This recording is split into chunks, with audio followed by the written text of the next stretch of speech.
Hello guys, आज हम करेंगे क्लास 10th मैथ्स एनसीईआरटी का chapter number 9 some applications of trigonometry की एक्सरसाइज 9.1 का क्वेश्चन नंबर 14। तो क्वेश्चन नंबर 14 है guys, a 1.2 metre tall girl spot a balloon moving with the wind in a horizontal line at a height of 88.2 metre from the ground। तो ये 1.2 metre tall girl है, ये एक balloon को क्या कर रही है, स्पॉट कर रही है, देख रही है, जो कि क्या कर रहा है, मूव कर रहा है विंड में इन अ हॉरिजेंटल लाइन। तो विंड में, हवा में ये क्या कर रहा है, एक हॉरिजेंटल लाइन में मूव कर रहा है।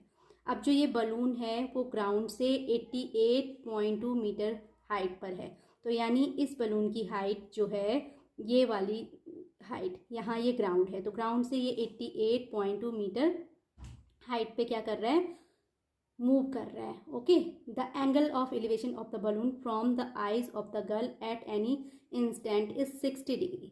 तो यहाँ पर किसी भी इंस्टेंट पे जो एंगल ऑफ एलिवेशन बन रहा है, यानी गर्ल इस बलून को देख रही है फर्स्ट केस में, तो एंगल ऑफ एलिवेशन कितना है, 60 डिग्री है। After some time the angle of elevation reduces to 30 degree. कुछ टाइम के बाद जो एंगल ऑफ एलिवेशन होता है वो 30 डिग्री रिड्यूस हो जाता है। तो दैट मीन्स पहले क्या था, 60 डिग्री था, तो अगर इसमें से 30 डिग्री रिड्यूस करेंगे तो एंगल ऑफ एलिवेशन कितना हो जाएगा, 30 degree.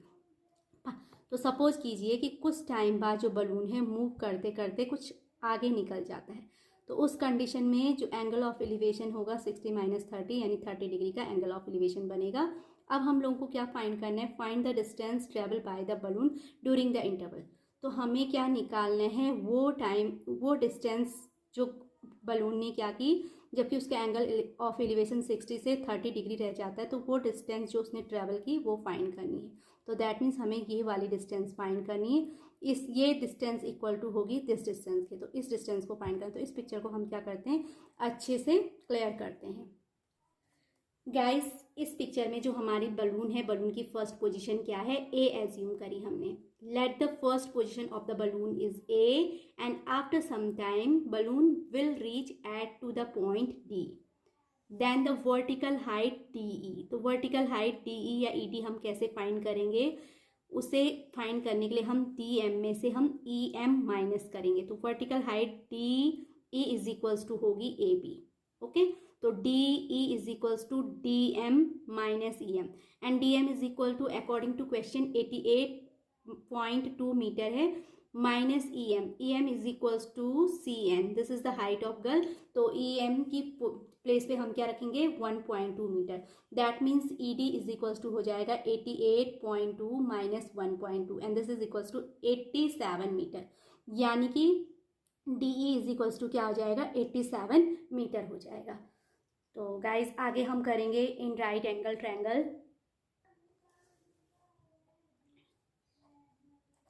In right triangle A B C, A B सी,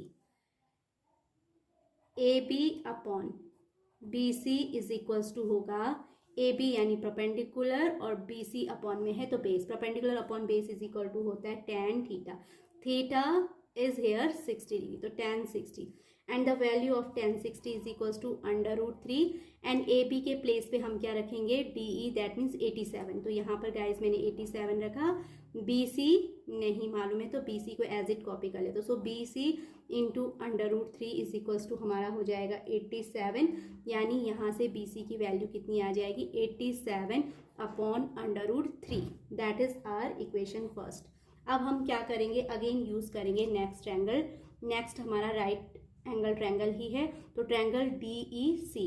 तो in right triangle D E C, in right triangle D E C, here DE upon CE, DE upon CE is equals to tan theta and theta for this triangle is equals to 30 degree. तो यहाँ पर theta की place पे मैं 30 degree रखूंगी।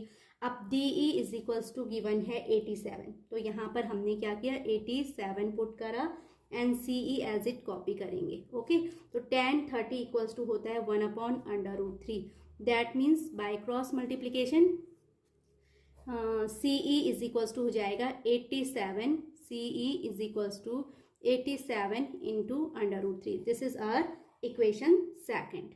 Okay. तो guys distance travelled by the balloon from A to D, A से D तक जो बलून ने डिस्टेंस ट्रेवल की that is equals to B E, and B E is equal to C E minus C B. Okay, तो we have to write here B E is equals to B E is equal to C E minus C B. Okay, and C E is equals to value of C E is from equation second 87 into under root 3. तो हम सी ई की place पे क्या रखेंगे 87 into under root 3 minus B C, and B C क्या है equation first से 87 upon under root 3 है. अब मैं क्या करूँगी यहाँ पर अंडर रूट 3 एलसीएम ले लूँगी, तो ये हो जाएगा 87 into under root 3 into under root 3 minus 87. This is equals to 87 into 3 minus 87 whole upon under root 3. अब हम क्या करेंगे, दोनों में से 87 कॉमन फैक्टर है तो मैं कॉमन ले लूँगी 3 minus 1 and whole divided by हमारा आ जाएगा अंडर रूट 3.